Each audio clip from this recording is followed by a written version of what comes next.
ಇತಿಹಾಸ ಸೃಷ್ಟಿ ಮಾಡ್ಬಿಡ್ತಾ ಇದ್ದೆ. ಇವಾಗ್ಲೂ ನೋಡ್ಬಿಟ್ಟು ಖುಷಿ ಆಗ್ಬಿಟ್ಟಿದ್ದೇನೆ. ಯಾಕಂದ್ರೆ ಪಿಕ್ಚರ್ ಅನೌನ್ಸ್ ಮಾಡಿ ಒಂದು ವಾರ ಮೊದಲೇ ವೀರಶೈವ ಥಿಯೇಟರ್ ಅಲ್ಲಿ ನೀವು ಫುಲ್ ಮಾಡ್ತಿದ್ದೀರಾ. ಮೋಸ್ಟ್ಲಿ ಈಗಿನ ಇದರಲ್ಲಿ ಇತಿಹಾಸದಲ್ಲಿ ಒಂದು ವಾರ ಮೊದಲು ಟಿಕೆಟ್ ಸೋಲ್ಡ್ ಔಟ್ ಆಗಿರೋದು, ಅದು ಫ್ಯಾನ್ ಶೋ. ಇದೇ ಫಸ್ಟ್ ಇಡೀ ಸರ್ವಕಾಲಿಕ ದಾಖಲೆ ಇದು. ಈ ಚಿತ್ರ ಹಲವಾರು ದಾಖಲೆ ಬರೀತದೆ. ನಾವು 25 ವರ್ಷದ ಮಾಡ್ತಾ ಇದ್ದೀರಿ. ಇದು 27 ವರ್ಷಕ್ಕೂ ಮಾಡಿಸ್ಕೊಳ್ಳುತ್ತೆ ದಾಖಲೆ, 50 ವರ್ಷಕ್ಕೂ ಮಾಡಿಸ್ಕೊಳ್ಳುತ್ತೆ. ಈಗ 27 ವರ್ಷಕ್ಕೆ 3D ನಿಮ್ಗೆ ತೋರ್ಸಕ್ ಪ್ರಯತ್ನ ಮಾಡ್ತೀನಿ.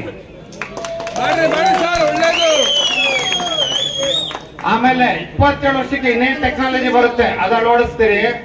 ಬಟ್ ಈಗ ಈ ಟೆಕ್ನಾಲಜಿ ಅಳವಡಿಸಿರೋದು ನಾನು ಹೇಳಲೇಬೇಕು. ಯಾಕಂದ್ರೆ ನಮ್ದು 25 ವರ್ಷ ನೆಗೆಟಿವ್ 10 ಆಫೀಸ್ ಚೇಂಜ್ ಆಯ್ತು ಗಾಂಧಿನಗರದಲ್ಲಿ. ಎಲ್ಲೆಲ್ಲೋ ಶಿಫ್ಟ್ ಮಾಡಿ ಅವಾಗೆಲ್ಲ ಹೇಗ್ ಬಿದ್ಬಿಟ್ಟಿತ್ತು ನೆಗೆಟಿವ್ ಎಲ್ಲ.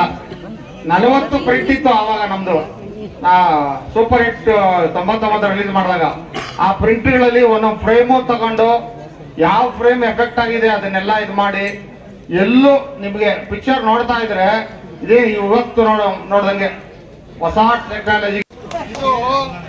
ಆಮೇಲೆ ಇದು ಯಾರಿಗೆ ಗೊತ್ತಾ ಸಲ್ತದೆ, ಇದು ಉಪೇಂದ್ರವ್ರಿಗೆ ಸಲ್ಲೋದು. ಇದು ಯಾವಾಗ ದೇವರೇನ್ ಮಾಡ್ತಾರೆ ಗೊತ್ತಾ, ಈಡು ಜೋಡು ಅಂತ ಬೆಳೆಸ್ತಾರಂತೆ ನೋಡಿ. ಇದೆಲ್ಲ ಎಲ್ರಿಗೂ ಸೇರ್ಸಲ್ಲ. ಇದಕ್ಕೆ ನಮ್ಮ ಉಪೇಂದ್ರ ಪಿಕ್ಚರ್ ಇದು ಜಾಸ್ತಿ ಮಾತಾಡ್ತೀನಿ ಸಾಕು.